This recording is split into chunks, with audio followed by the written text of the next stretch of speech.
This is a historic day for the Middle East. The collapse of the Assad regime, the tyranny in Damascus, offers great opportunity, but also is fraught with significant dangers. This collapse is a direct result of our forceful action against Hezbollah and Iran, Assad's main supporters. It set off a chain reaction of all those who want to free themselves from this tyranny and its oppression. But it also means we have to take action against possible threats. One of them is the collapse of the Separation of Forces Agreement from 1974 between Israel and Syria. This agreement held for 50 years. Last night it collapsed. The Syrian army abandoned its positions. We gave the Israeli army the order to take over these positions to ensure that no hostile force embeds itself right next to the border of Israel. This is a temporary defensive position until a suitable arrangement is found. Equally, we send a hand of peace to all those beyond our border in Syria, to the Druze, to the Kurds, to the Christians, and to the Muslims who want to live in peace with Israel. We're going to follow events very carefully. If we can establish neighborly relations and a peaceful relations with the new forces emerging in Syria, that's our desire. But if we do not, we'll do whatever it takes to defend the state of Israel and the border of Israel. Man, they are not in an enviable position. They're just surrounded by, hundreds of millions of people who hate their guts and want them eliminated from the planet. Yeah, I mean, but he's So absolutely tough. right. That October 7th, I mean, this is a chain reaction. Yeah, from that. That's right. Because I mean, that's like you said. I mean, the connection there between Syria and then Syria and Iran, and I mean, what's going to happen next? Nobody knows. But he talked about the border there. Israeli ground forces cross into Syria now, so they haven't done so since 1973. Wow. And I'm trying to figure out what's their aim in there right now to control Mount Hermon, the Syrian side of the border. What are they doing in there? I don't. The Israelis? Yeah. It's why don't you I think it's like he said. He doesn't want hostile forces he doesn't want moving hostile in there. forces to take it. Yeah. Okay. Yeah. And it's temporary. I doubt that. Me too. But I sure as hell wouldn't be giving that back. Yeah, he did say because I think it's pretty advantageous ground there. It sure is. Yeah. It sure is. Yeah. Interesting. They're in such a tough position, and it's really complicated. And I'm not sure there's a reason to celebrate Assad leaving. Yeah. Because the new regime might be worse. Yeah, let's wait and see. It might be worse. Somebody just said that. Hey, it's not our fight. It's not our fight. Maybe we just stand down and just, let things run their course. Right. Now, Assad was a douchebag, evil, a dictator, killed children, gassed his own people. But these rebels are tied into ISIS. Are they going to be any better? Yeah, I don't know. But I don't want to deal with it, though. That's their thing. And how many U.S. troops are currently in Syria, did I read? Well, if you talk to Kamala Harris, or so. zero. Oh, right. Zero, So, right. zero. Right. Okay. So whatever number you're going to give why the is hell do we wrong. have 900 troops in Syria? Training. Yeah, we supposedly pulled out of Syria a long time ago. But Joe Biden spoke about the situation going on. So I'm sure that was powerful. The Middle East. After 13 years of civil war in Syria, more than half a century of brutal authoritarian rule by Bashar Assad and his father before him, rebel forces have forced Assad to resign his office and flee the country. We're not sure where he is, but there's word that he's in Moscow. At long last, the Assad regime has fallen. Yeah. Okay. But again, is that a good thing? I don't know. Who knows? But he had more. With a new constitution, a new government that serves all Syrians. And this process will be determined by the Syrian people themselves. Oh, thank you. The United States will do whatever we can to support them, including through humanitarian relief to help restore Syria after more than a decade of war and generations of brutality by the Assad family.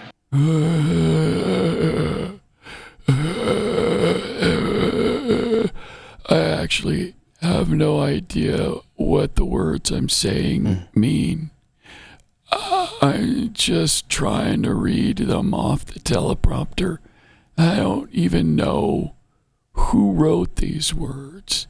And I don't even, why am I wearing no pants right now? Who took my pants? Oh, funny you say that, Pat Gray, because the teleprompter took a win. Oh, hell, did it I thought you were really? about to show him without pants on. I was getting no, nervous. no. We don't have that yet, but the teleprompter took a win. Okay. Here, cut 37. We will help ensure stability in eastern Syria, Yeah. protecting any personnel, our personnel, against any threats. United. And remain our personnel. mission against ISIS will dear. be maintained, Oh, boy. including the security of detention facilities where ISIS fighters are being held as prisoners. Okay. Well, Good stuff. He's good. Oh, he's good. oh, man. That's good stuff. That's good. I think we're going to find out real fast how good, relative word there for the Middle East, this new leadership is there. Let's see how they treat minorities like Christians. Let's see what happens here. I think that's going to be very telling. Which is why I think Netanyahu took out that hand of peace. The Kurds, the Christians. Right. And then he says Muslims who wants to live peacefully. Yeah. Because they know. Yeah. They know something's coming.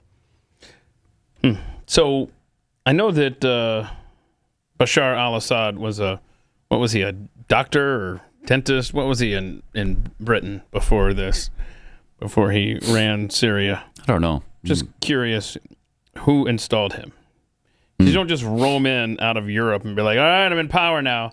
Like, I have no idea his path to power, but I bet it had something to do with us.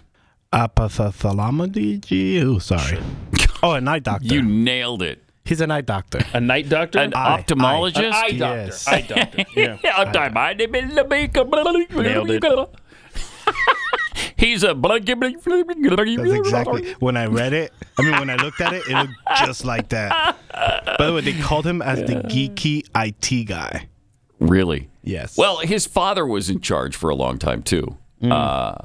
And so I think it was just passed down to him. He was just handed it on a silver platter. Now, who installed his father? Probably the CIA. Which it goes back to what I told Seriously, you. I bet it was. I have no idea, but I bet you're right. I bet it was the CIA. One of our listeners posted the video of them, the rebels, going through the palace, and he said, I think it was he said, can we dust for CIA fingerprints? That's funny.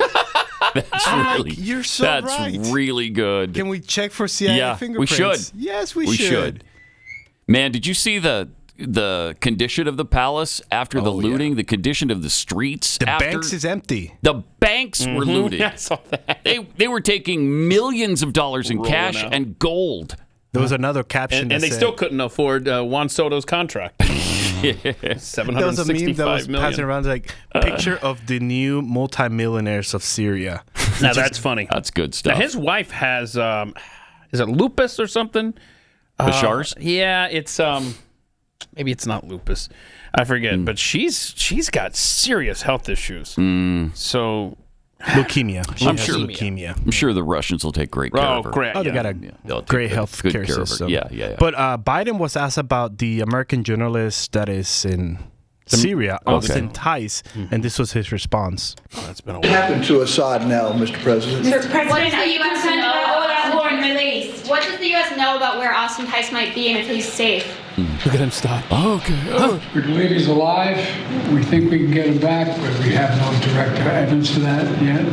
And Assad should be held accountable. Have you directed an operation to go get him, Mr. President? Is Assad your husband? Get who? Austin Tice.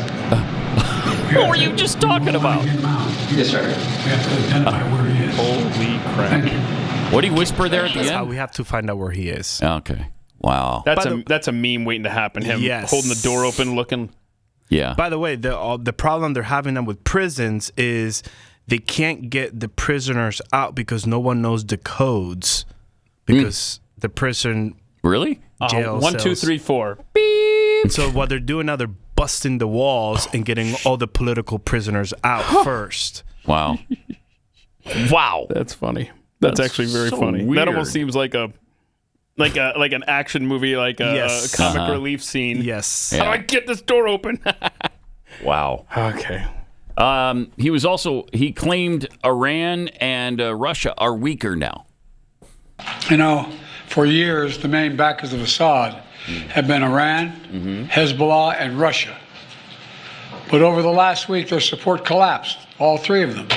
Because all three of them are far weaker today than they were when I took office. Yeah. And it had all to do with you. Of course, Iran, when you gave him access to tens of billions of dollars, of course that made him so much weaker. I mean, who can be stronger when you had an infusion of billions and billions of dollars? He doesn't even make sense.